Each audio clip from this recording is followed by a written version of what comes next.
Hey guys, this is Daniel. Welcome to Daniel's Art Ranch or Art Garden. For some reason, I keep saying Art Ranch. Maybe I should have named it that. Anyways, what we're looking at here, we're looking up at a peach tree, and it's mid-April, and it looks like that I'm looking at, like you can see on this, some of these limbs. Let me see if I can zoom in here. Do you zoom? Let you zoom. Yeah. Okay. Oh, too much zoom. Alright. You can see there's little funny looking things. Like little fuzzy looking worm things hanging off. And last year, this peach tree did not bloom. Didn't get even a single peach. But this year, I'm thinking we very well might, as long as we don't get some crazy cold snap here out of the blue.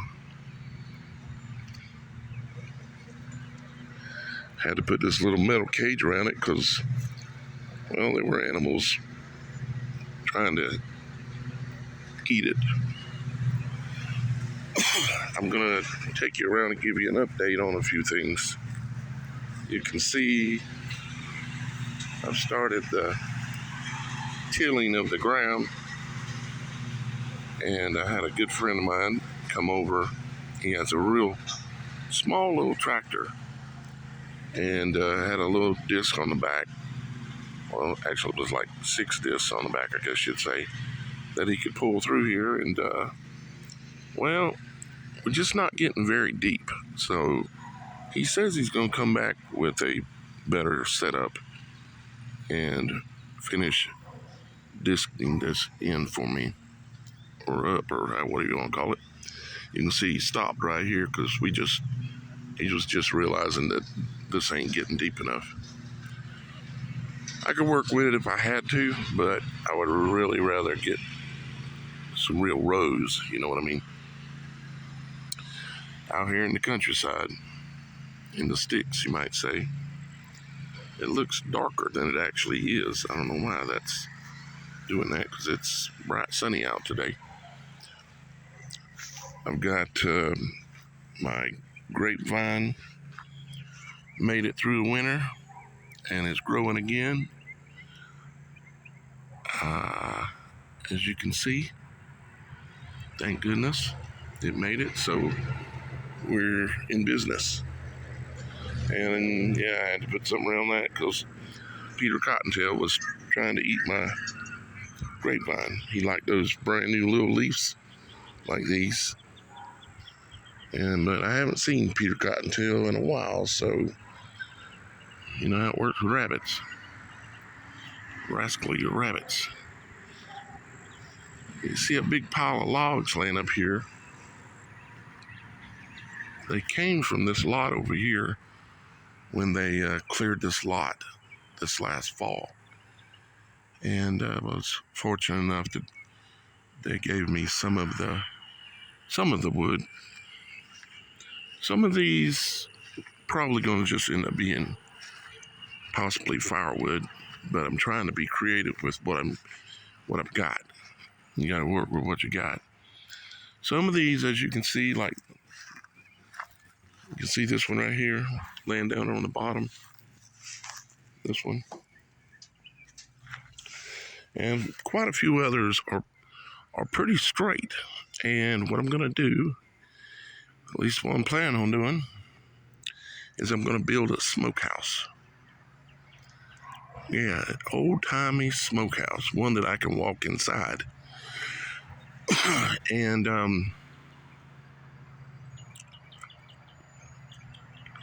you can wonder why I would want to do something like that, but it's been put on me to build a smokehouse. And the things necessary in order for me to be able to build the smokehouse are showing up for free. Yeah, I got all these logs for free. All of it is oak of one type or another. Some of them are too crooked, they're not going to work, but some of them will definitely work. As you can see, there's quite a bit of straight ones here.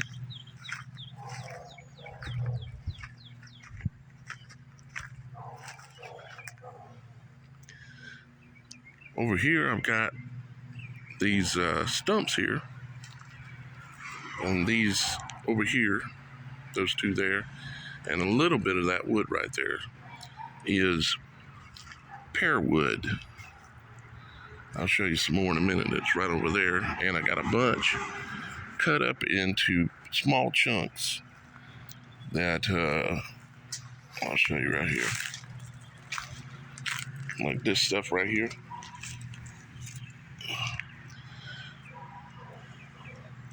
That is pear tree wood, and it's a sweet wood. And what I've cut it up for like that is I've put it in, let me see if I can show you here, like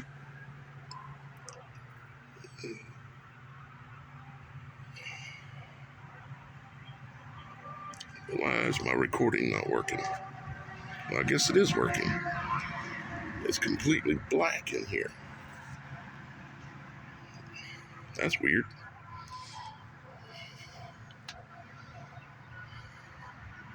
Camera was hung up there for a second. You can see these charcoal bags right here. That's about half full of that wood right there. And it's also the same wood right here. This is a bunch of it here. And I got quite a bit more there and here and a little bit there. And then the rest of this wood here, the stuff that's all round looking, of course. That's just, I'm not even sure what kind of a tree that was. And but I got the wood from it, and getting ready to cut it up for firewood and things like that. You kind of have to prepare, you might say. I think being prepared and not depending on the government is going to get really important here soon enough. Now, I'm also going to build a fireplace, and it may be directly abut to the smokehouse. I'm going to build it out of center blocks like you see sitting there. There's a few over here, and there's some other ones around, and I probably need a few more. I'm hoping they'll show up for free. But I'm going to build a fireplace where I can cook on it, and try to build it so I can also use that fireplace as the smoker for the smokehouse. So like a 2-in-1 deal, right? And yeah, so I'm going to do that. And speaking of Ark Garden, let me show you what showed up the other day. Unbelievably amazing, because the concept of the Ark Garden is to build it in the image of the garden, like the Garden of Eden, and which means that there's going to be a tree or something that produces a Taurus field, just like a tree, if you know what I'm talking about, in the garden that will enhance the garden's ability to grow. Okay. And I'm going to put that tree, but it's going to be a tree of metal. Okay. And I'm going to show you the metal tree here in a second. Right out here where it's sunny right there in front of the peach tree, one day I'm going to have a greenhouse right there. And the smokehouse, I haven't decided where to put it yet, but basically Miss Kim and I have back to the backyard where you can kind of see there's a low spot where the grass is cut, and then the neighbor's grass isn't cut. Not yet anyways. That's kind of the separation point on the property. So I've got all that, and then I've got some around there where the chicken coop's at, and some around here, of course, going back out to the main road out here with the house. But if you come right here, you can see that I've got this pipe. Let me go over here where it's at. And you can see that the pipe screws together. You see? And the pipe is pretty big. My hand's large even for a man. But the pipe is, 3 inches around, and as you can see, it's very thick, and they screw together. So what I will be able to do is screw several of them together, maybe 2, could do 3, and take them and find where I want the center of my garden at out there, and plant them in the ground. Now, I also need to drive connected to this pipe because I'm not going to be able to dig a hole extremely deep. But I want to, at the bottom, the pipe that's in the ground, I want to be able to drive something down as far as possible into the earth so it's into the water table. And the water table is not that deep here.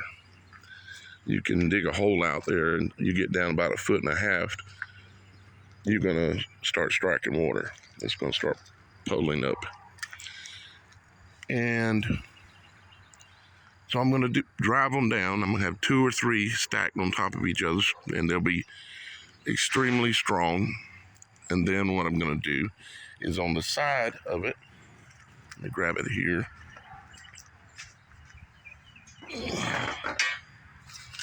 I've got this. I'm going to take that, put it in the bottom of the hole, and I'm going to drive it down into the earth. Think like Tesla, okay? How he had his place on Long Island, and he designed it where it went down into the water table, because you've got to get down into the water table in order to get the natural grounding earth currents connected to your pipe that's going to be coming out of the ground, because that's going to be directly connected to the bottom of one of these pipes with another pipe, possibly 2 on top. So I've got enough pipe. I could go, well, let's see, I haven't even calculated yet. I've got 1, 2, 3, 4, 5, 6, 7, 8, 9, 10 pipes. And they're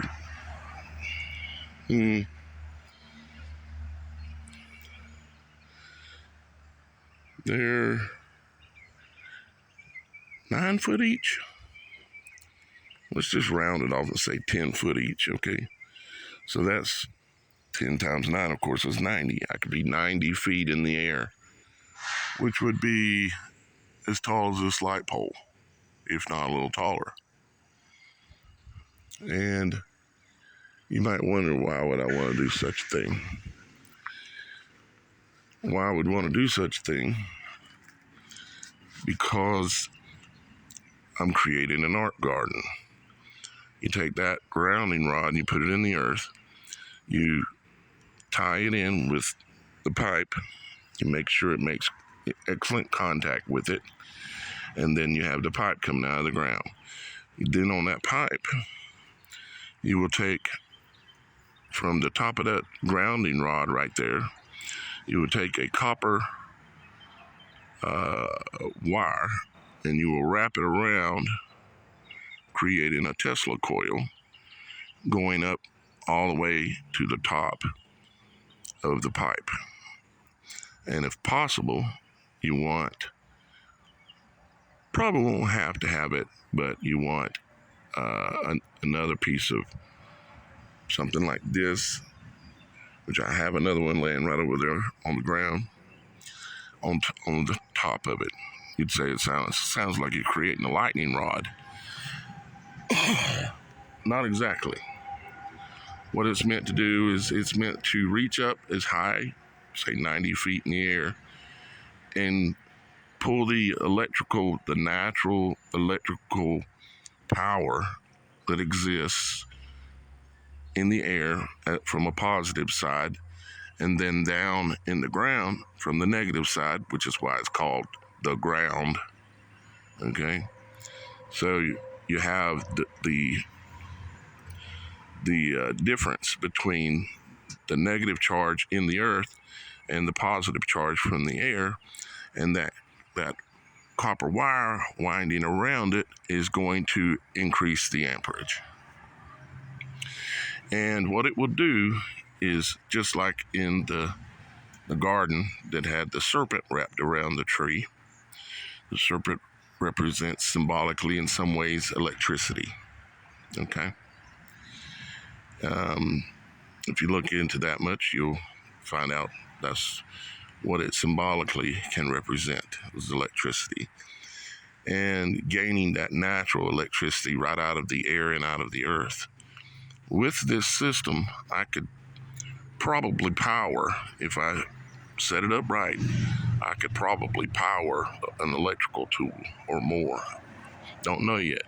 There's a lot of experimentation and study and figuring some things out that's going to have to go along, but